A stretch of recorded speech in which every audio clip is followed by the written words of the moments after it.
the vision for our next several years that are ahead. So we'll also move into looking at BraveBe's next strategic plan that we just finished. And we'll be unveiling this summer more publicly. My name is Paige Piper. I'm the executive director here at BraveBe and have had the privilege of serving in this position since June of 2020.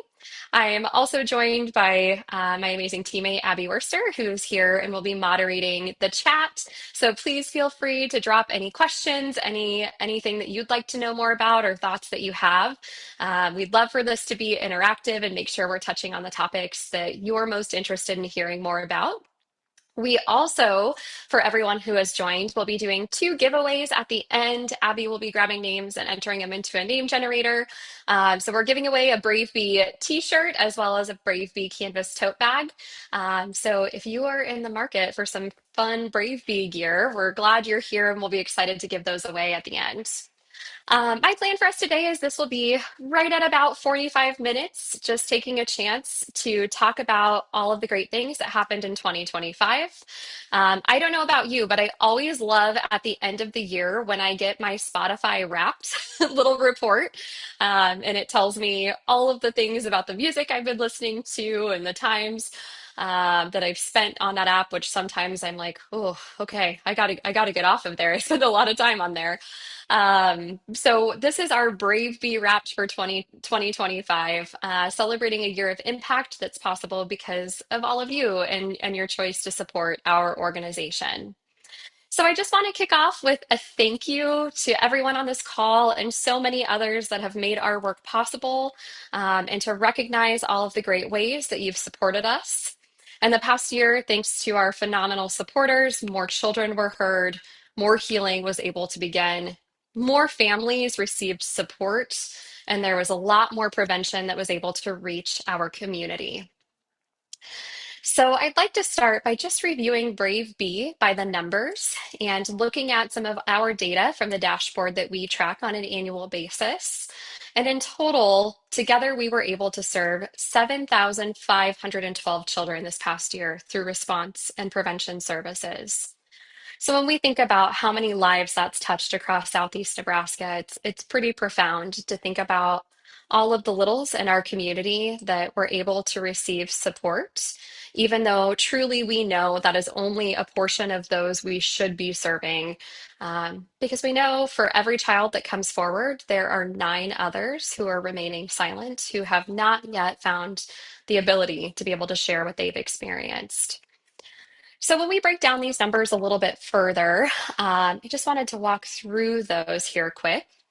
We know that 4,971 of those kids were served through our response services, which looks like the various services we offer here, from forensic interviewing to advocacy to case coordination, and so on and so forth. So taking a deeper dive into that 4,971, we were able to serve 1,123 kids through forensic interviews. Now, I recognize so many names on this call, and I know many of you are familiar with this service, but for those who are not, what forensic interviewing looks like for us is an opportunity for that child to speak their truth with a trauma-trained professional whose entire job is to talk to kids. And we do that on behalf of law enforcement and health and human services, sometimes the county attorney's office. And what that process looks like is one of our staff, our trained forensic interviewers, sitting down with a child who is alleged to be a victim of a crime, and having the chance for them to share anything on their heart or on their mind. So we follow a national protocol that helps us understand that there is no perfect set of questions that we can ask for that child to tell us all of the things, but there is a very specific way we need to ask those questions to be mindful of their experiences, as well as to ensure that that interview can be upheld in the criminal justice system. So this past year with our forensic interviewing team, we had the privilege of sitting in that space with over 1,100 kids in our community, to create that safety for them to share what they may have experienced. So pretty remarkable work. I feel very proud of the team for that. In addition to those 1,123 interviews, We provided over 18,700 advocacy sessions. Our advocates truly operate as both a bridge and a translator in our community. And a key part of what we do through advocacy services is making sure that every child and family who walk through our doors has the ability to connect with a multitude of different resources to support them. We know that we can't be all things to all people, but we can certainly open the door and be a positive support to make sure all of the needs of families can be connected and met. So, in those 18,700 different sessions, that is our team sitting with those unique children, with their caregivers, and identifying how do we best support this child on a path to hope and healing. And that's a unique experience for everyone. We know that what one child's needs may be could be vastly different from the next. And so it's a lot of supporting, bridging, helping families navigate the complex criminal justice system. If cases are progressing to court, we have a great curriculum called Court School, where we go down to the courthouse and help that child understand their important role in testifying, and we practice so that they feel some comfort and safety through that process. I oftentimes say that we can't take away all of the bad things that happened in that child's life, but our job is to be a guiding light and to make the next steps just 1% better. And that is a huge part of the role of our advocates. So when you think about over 18,700 different opportunities to connect with those children and families, I think that truly shows that we become an extension of that family and that positive guiding support to help address whatever needs may be coming to the surface as a result of the experiences they may have had.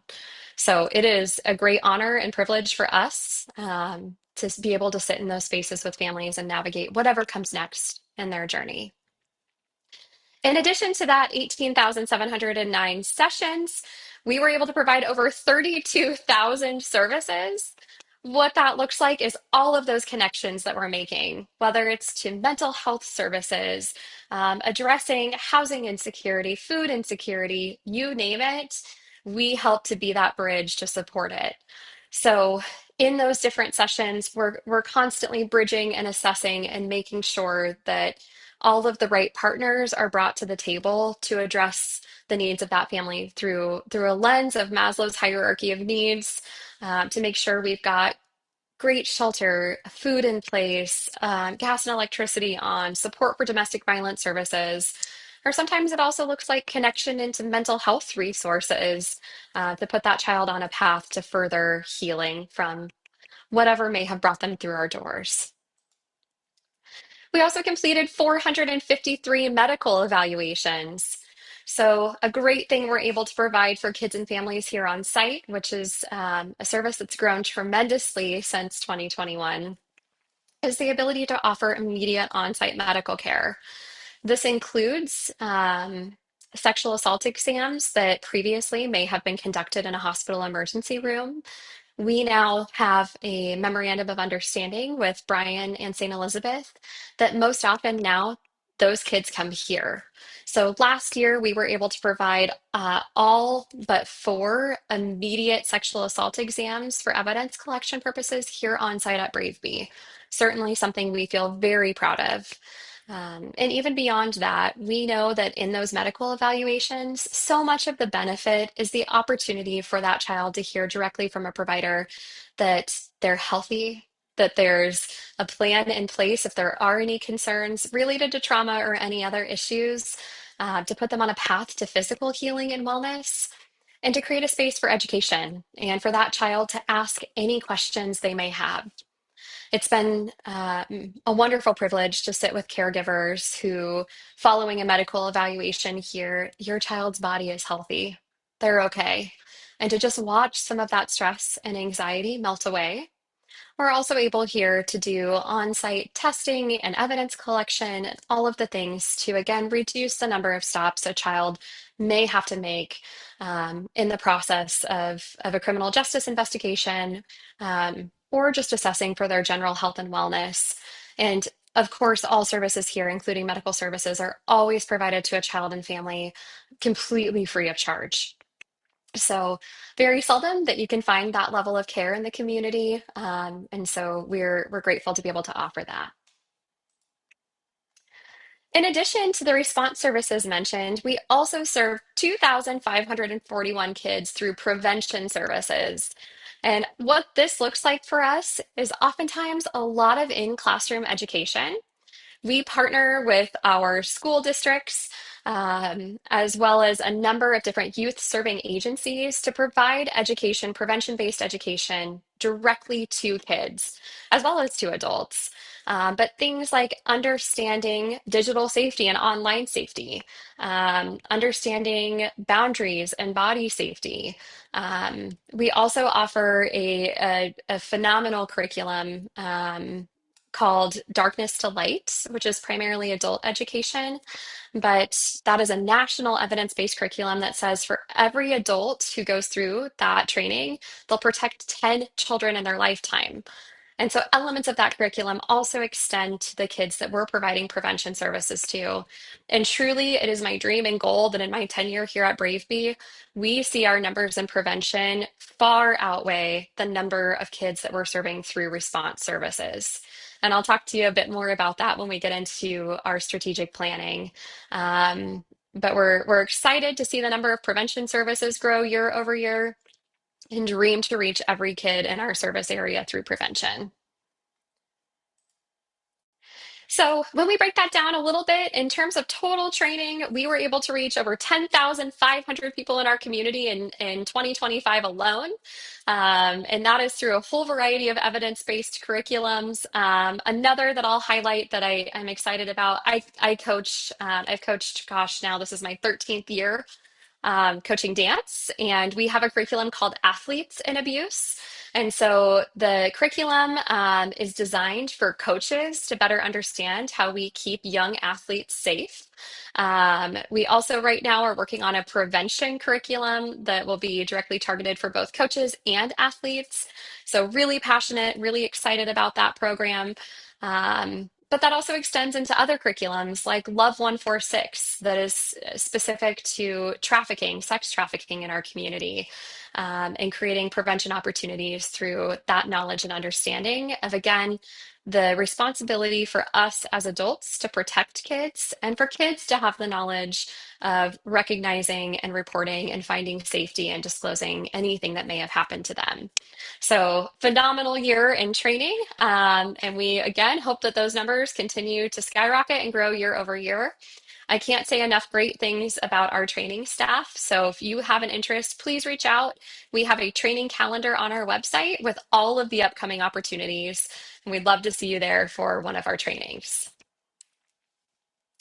But truly, I started with sharing all of these numbers, but truly what I want to remind everyone on our call is that each of these children represents a child helped, a truth shared, and an opportunity to build resilience.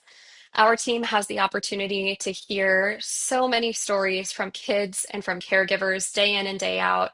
And when we look at these numbers, it's easy to get lost in them because they're large. Unfortunately, there's a lot of children in our community who need our resources and what we can provide. And I hope every year to see that number continue to go down and prevention to grow. But truly, we're so grateful to get to be here for those kids who need us the most. And so I like to take the opportunity to remind everyone on this call that while it may look like numbers, each of those is a child, and a child who came to us in a moment of crisis and received support navigating whatever next steps in their healing journey may have looked like. Um, and I think about it every day when I'm down walking through our lobby and I get to see incredible children who are here and thinking about where they are today may look very different for 6 months from now if we're able to really step in and provide healing and support in a meaningful way. So lots of unique children and caregivers that we connected with over the course of the past year. So when we look a little bit further into those demographics, We had a relatively even split in terms of different age brackets, but I do want to highlight the 40% of those kids ages 7 to 12.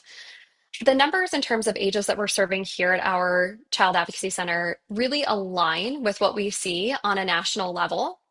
And over and over again, what we see is that 7 to 12 tends to be the largest age bracket of those served.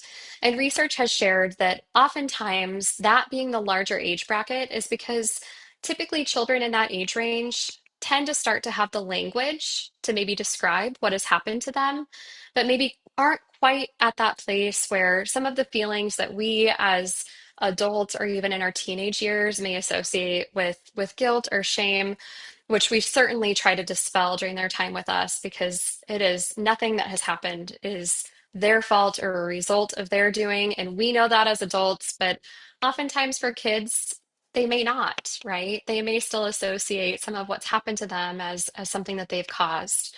So we know that 7 to 12 age bracket tends to be our largest group of kids that we're seeing here at our center.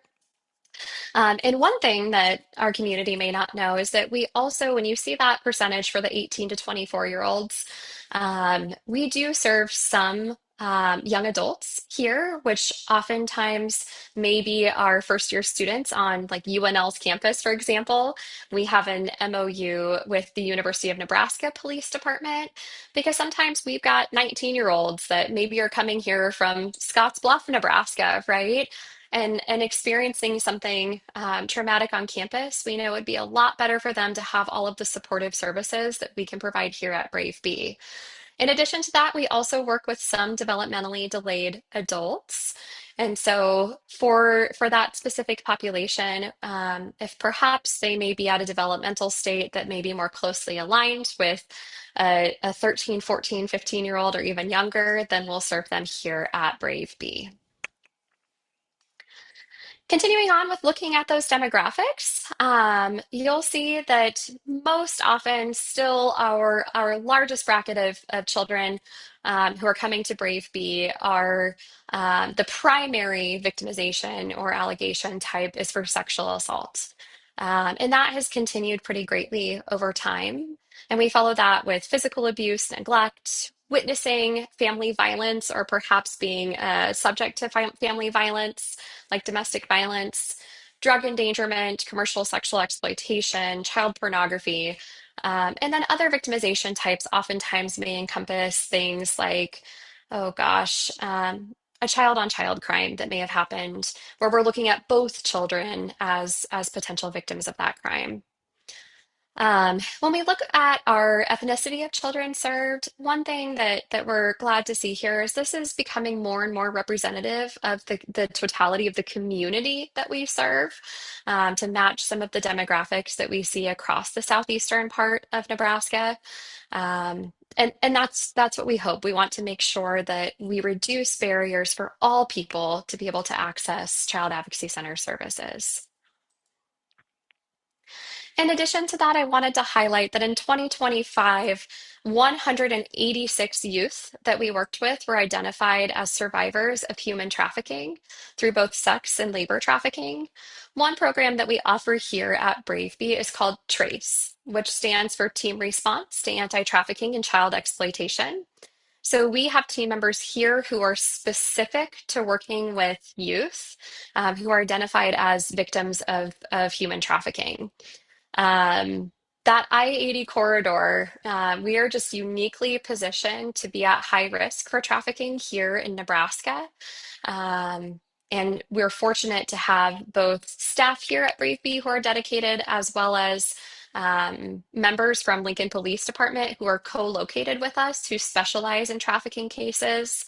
And I wanted to pause and just share a quick story that was very recently shared with me by members of our staff who worked a really impactful case together.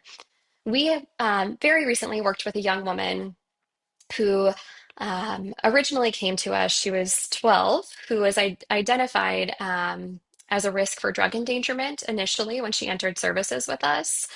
And actually, there were concerns of use of commercial drugs.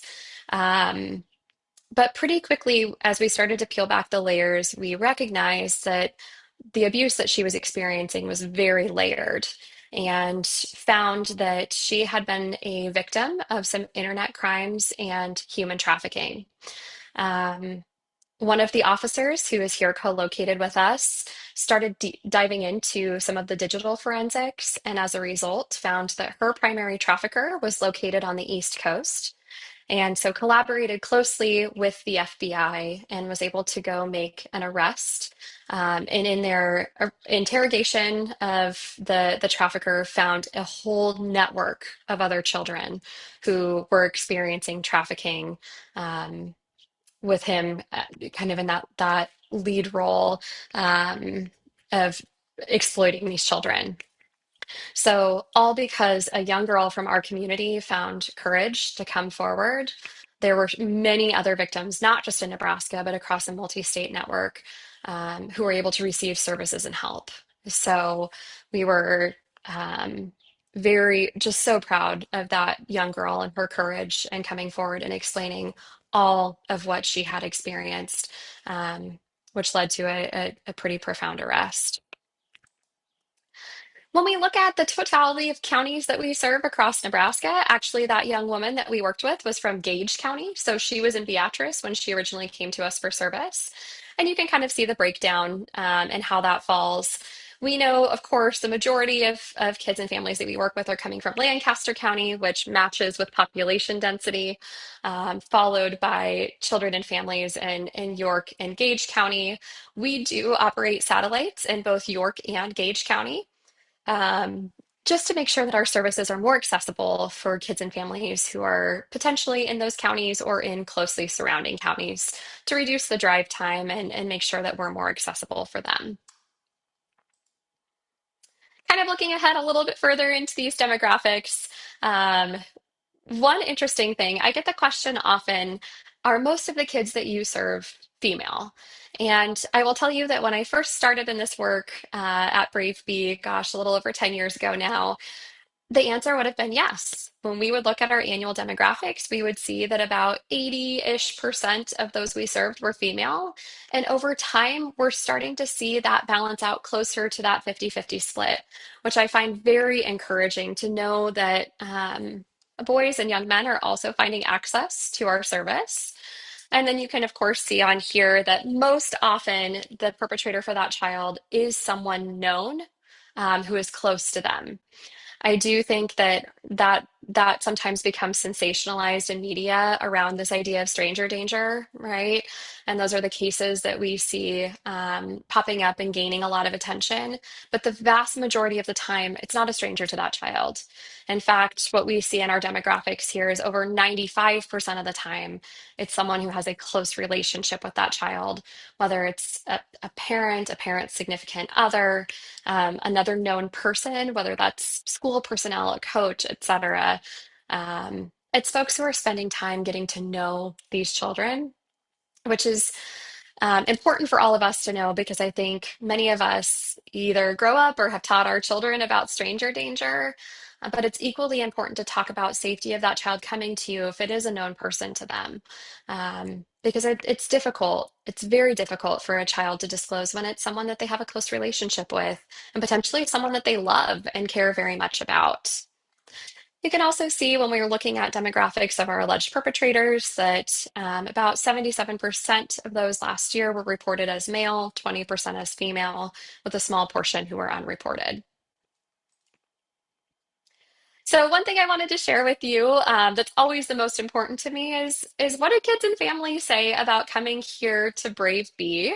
So we do something called an outcome measurement survey where we ask kids and families about their experience. And all of these are direct quotes that are pulled from the outcome measurement survey. One that I did not include on here that was my very favorite from our last round of surveys that just made me laugh.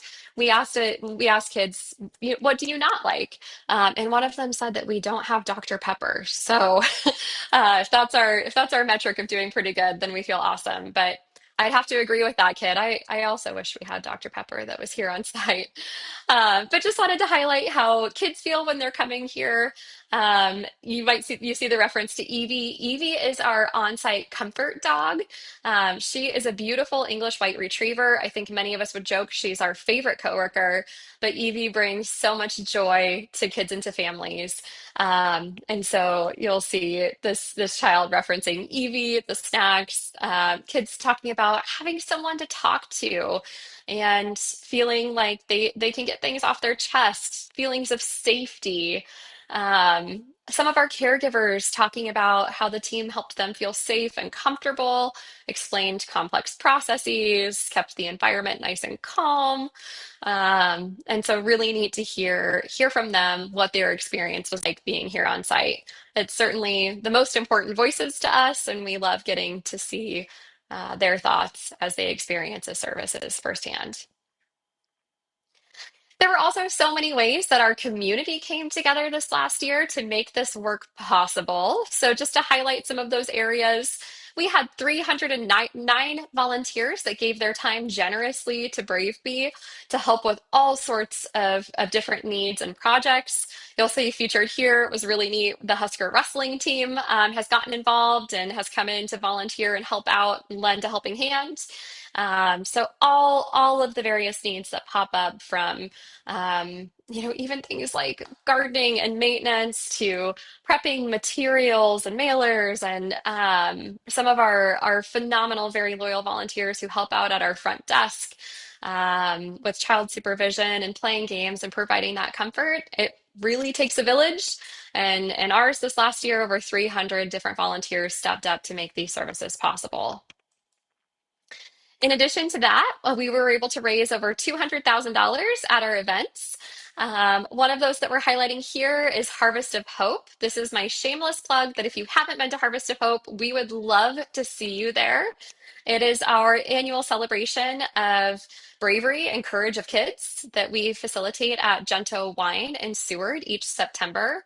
And it's an opportunity to come together to hear very directly from one of our survivors and or their caregivers, and to just take a moment to bring our community together to learn and fundraise and celebrate, and just have a chance to recognize how many kids in our community have received service and how very courageous they are to step through these doors. In addition to that, I wanted to take a moment to highlight our holiday gift giving program.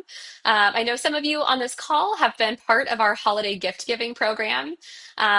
This is a phenomenal program where we bring together donors and kids who have been served here at Brave Bee to help them have a fantastic Christmas. So, this last year, through 137 donors, we were able to support 178 families that made up over 700 people, to give them an awesome Christmas. So, our donors are paired with families, and get wish lists and are able to go out and shop. And then we turn our training center pretty much the entire month of December into Santa's workshop, and volunteers come in and help wrap gifts and make the holiday special for kids in our community. So, another great program that if you're interested, we'd love to get you involved in. It's the best feeling having a tangible way to just let kids and families that we work with know that there are people out in the community that are so generous and so willing to help them through their hardest moments. So, doing this work, there's not a whole lot of things that always bring me to tears, but oh my gosh, when those families are showing up, receiving their presents, and just feeling that excitement and gratitude. Oh, there's been a number of times I found myself in the parking lot with tears just streaming, feeling so happy about the way we were able to serve them in an additional capacity. In terms of financial health, this past year we've been able to have a fantastic year and just right at meeting our budgetary goals.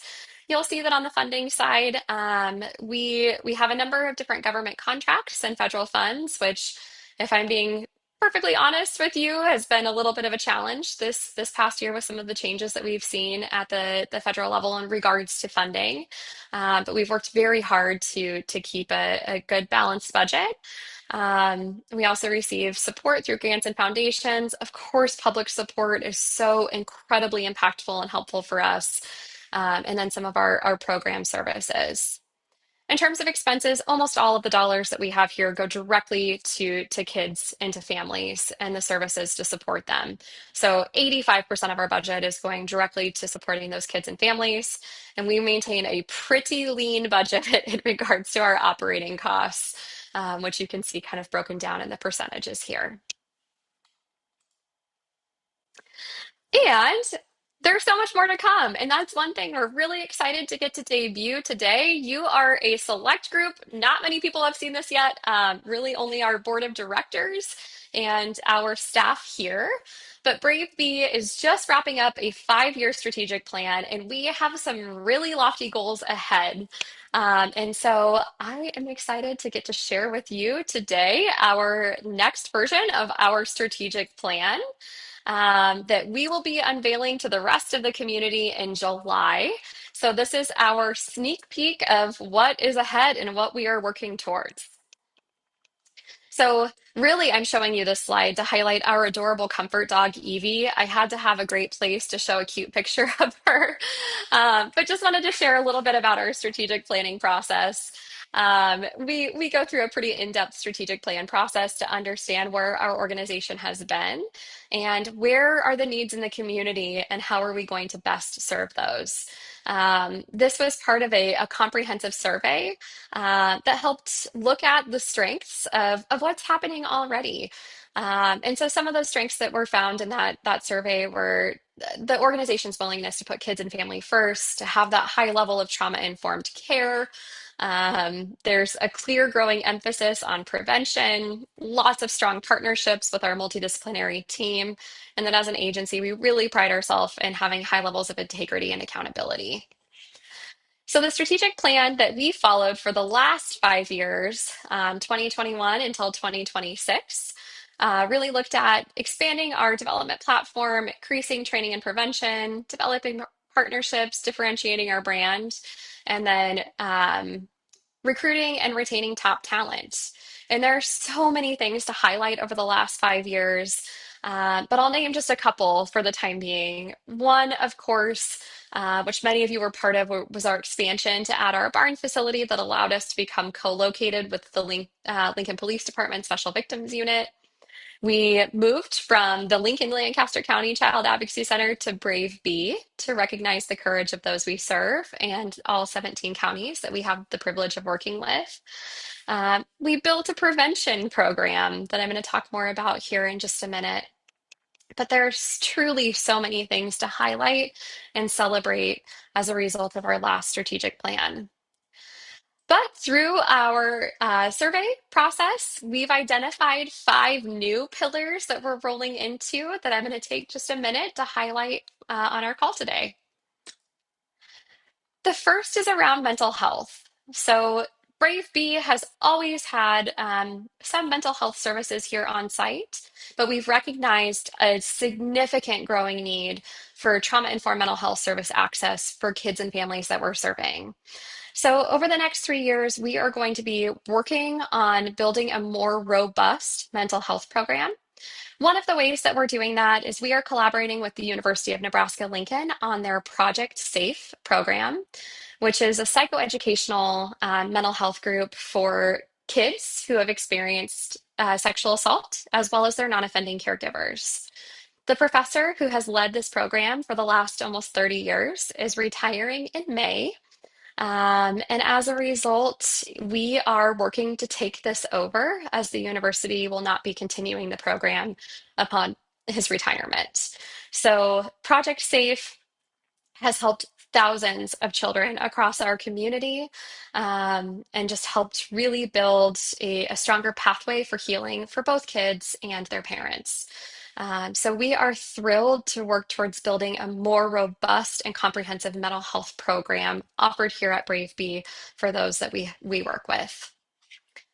In addition to that, some of you may be familiar with our Brave Faces prevention program, which is based on the science and research around adverse childhood experiences. And instead of me sharing all the details of Brave Faces, I'm going to take just a second to play a quick video from Lori Seibel. I'm sure many of you may know Lori or recognize her. So I'm going to play just a 1 minute clip of Lori talking about Brave Faces. My name is Lori Seibel, and I am the former president of the Community Health Endowment of Lincoln. I had that job for about 25 years, and our job was to make Lincoln a healthier place to live, work, and raise a family. You know, I've often described ACEs as rocks in your pocket. And if you imagine that, you imagine this weight that you carry with you everywhere you go. It may not be seen by others, but it's there. And I often imagine kids carrying that weight and how hard that must be to allow them to live the kind of life that we would hope every child would be allowed to live.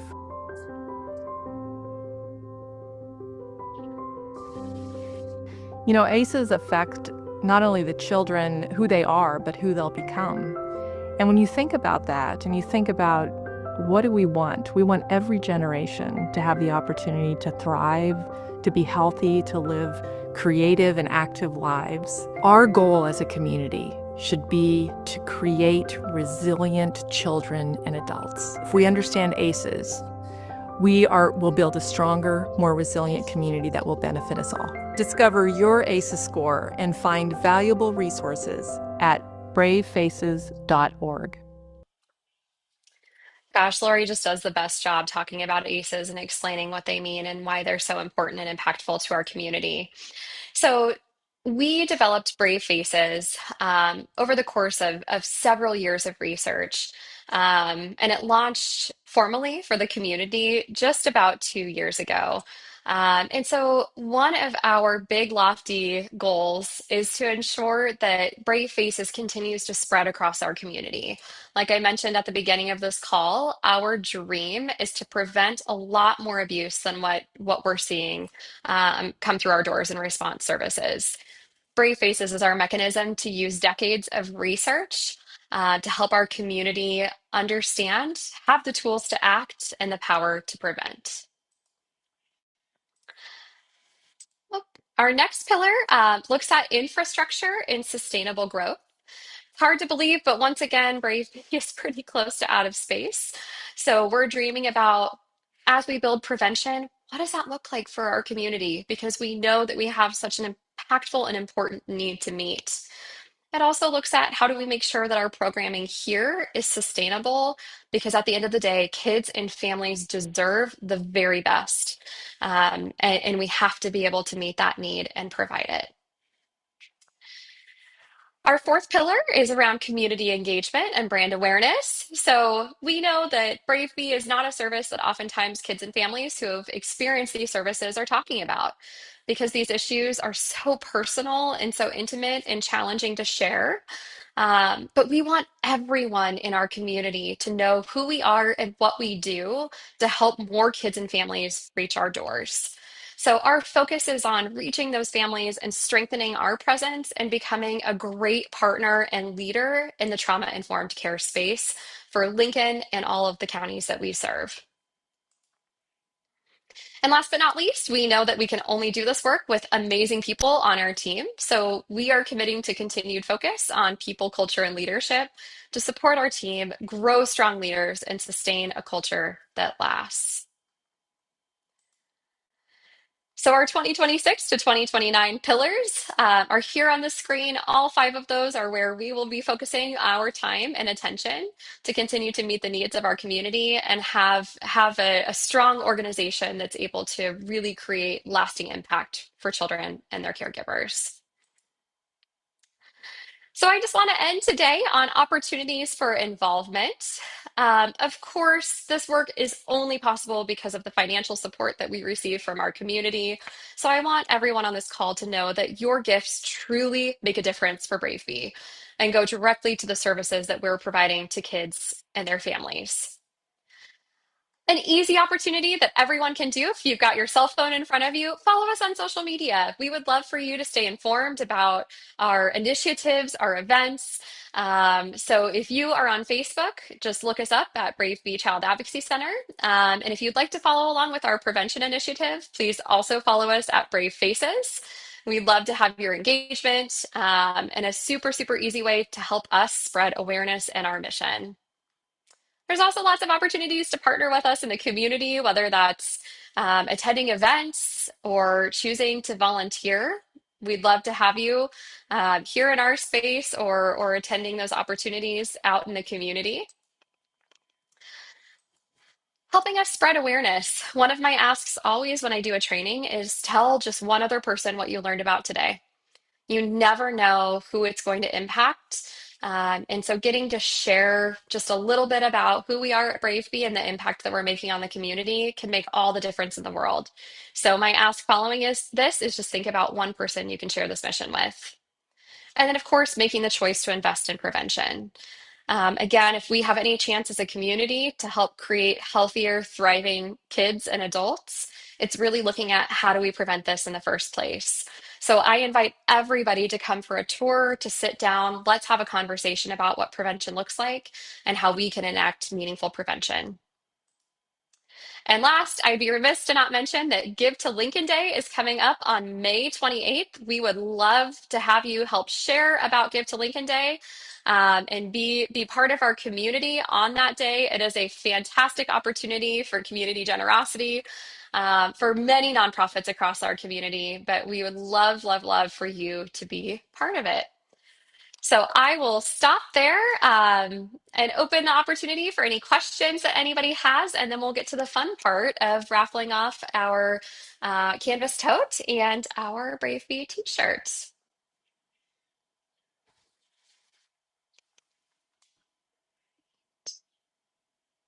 If anyone has any questions, you can either feel free to put it in the chat, or we have a nice cozy group with us today, so you can also unmute yourself and ask your question as well.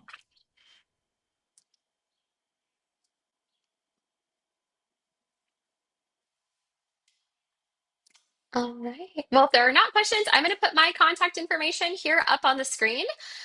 You are welcome to reach out anytime. I welcome the chance to connect with you and have the opportunity to learn more about your story and interaction with BraveBe, and would also be happy to share more about prevention programming or anything you'd like to know more about.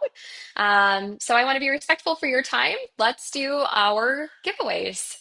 All right, so Derek Hall and Leah Meyer, you both have won. Derek, you'll be receiving the tote, and Leah, you'll be receiving a t-shirt. So I'll be in contact with both of you to get that arranged. Awesome. Fantastic. Thank you for spending your noon hour with us and taking a chance to hear a little bit more about Brave Bee and some of our upcoming initiatives. We appreciate all you do. This work is only possible because of the village that surrounds us. Thanks so much, and we look forward to connecting with you again soon. Thank you all.